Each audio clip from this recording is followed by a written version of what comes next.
Halo semuanya, saya Devilia Putri. Dalam video ini saya akan membahas studi kasus bisnis dengan judul Inovasi Bisnis Kopi Lokal Berbasis Teknologi, Studi Kasus Kopi Kenangan.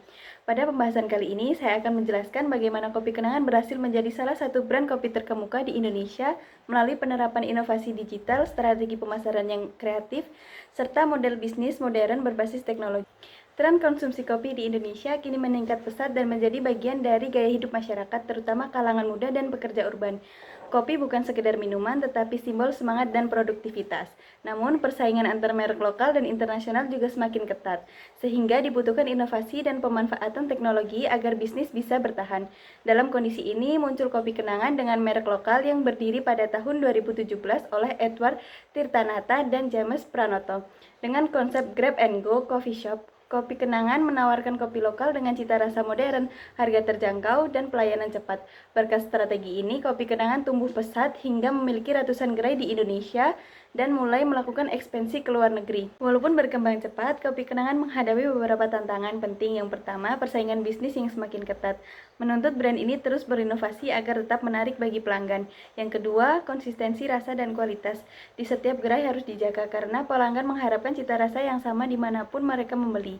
Selain itu, perubahan tren konsumen ke minuman non-kopi dan gaya hidup sehat membuat perusahaan harus terus menyesuaikan produk dan strategi pemasarannya. Di sisi lain, peningkatan efisiensi operasional dan digitalisasi menjadi hal penting untuk memastikan bisnis tetap stabil dan berkelanjutan. Melalui analisis STP, Kopi Kenangan memetakan pasar dan menentukan strategi yang tepat. Yang pertama, segmentasi. Konsumen utama adalah anak muda usia 18 sampai 35 tahun, baik pelajar maupun pekerja kantoran. Mereka menyukai hal praktis, cepat, dan modern. Kebanyakan minum kopi setiap hari dan lebih memilih kopi enak dengan harga terjangkau.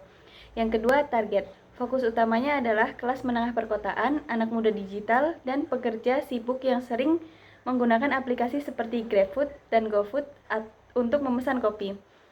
Yang ketiga, positioning. Kopi Kenangan memposisikan diri sebagai kopi lokal premium dengan harga bersahabat, konsep modern Grab and Go, serta brand yang dekat dengan anak muda. Nama menu yang unik seperti Kopi Kenangan Mantan menambah kesan kekinian dan mudah diingat. Kopi Kenangan dianalisis menggunakan bisnis kanvas model yang terdiri dari 9 elemen utama.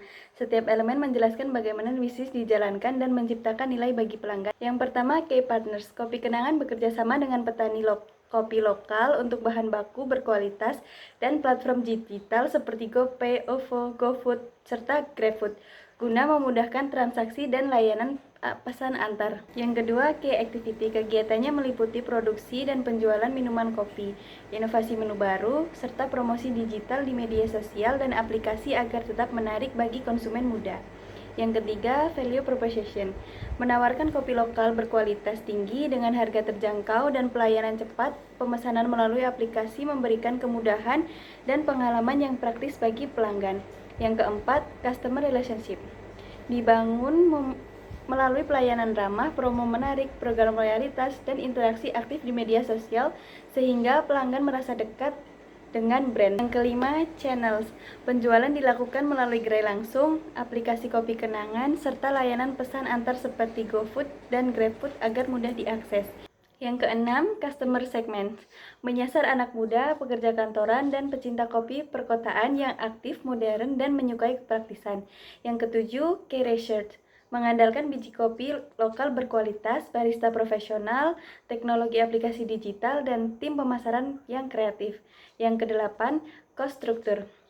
Biaya utamanya meliputi bahan baku kopi, gaji karyawan, operasional gerai, dan pengembangan aplikasi serta promosi. Dan yang terakhir, revenue streams. Pendapatan berasal dari penjualan minuman dan makanan di gerai maupun pemasaran online, serta dari program loyalitas dan bundling produk. Kopi Kenangan terus berinovasi melalui peluncuran menu baru dan pengembangan teknologi. Mereka memiliki aplikasi pemesanan sendiri untuk mempermudah pelanggan, serta aktif melakukan promosi melalui media sosial dan berkolaborasi dengan influencer. Pendekatan ini membuat brand terasa lebih dekat dengan anak muda. Selain itu, Kopi Kenangan juga memulai ekspansi ke luar negeri, seperti Malaysia dan Thailand, untuk memperluas pasar kopi lokal ke Indonesia ke kancah global. Kehadiran Kopi Kenangan memberi dampak positif bagi perekonomian nasional. Perusahaan ini memberdayakan petani lokal, membantu meningkatkan nilai jual kopi Indonesia, serta menciptakan banyak lapangan kerja bagi anak muda. Selain itu, kesuksesan Kopi Kenangan juga menjadi inspirasi bagi generasi muda untuk berani bisnis lokal dengan konsep modern dan teknologi digital. Dari penjelasan tadi bisa disimpulkan bahwa kesuksesan Kopi Kenangan berakar pada strategi bisnis yang matang, inovasi produk, dan pematangan teknologi. Dengan memadukan cita rasa kopi lokal dan konsep modern, mereka mampu menciptakan identitas unik yang kuat di pasar. Kopi Kenangan bukan hanya merek kopi, tetapi juga simbol bahwa bisnis lokal bisa bersaing, bahkan hingga ke level internasional, dengan kreativitas dan inovasi yang tepat. Sekian, terima kasih.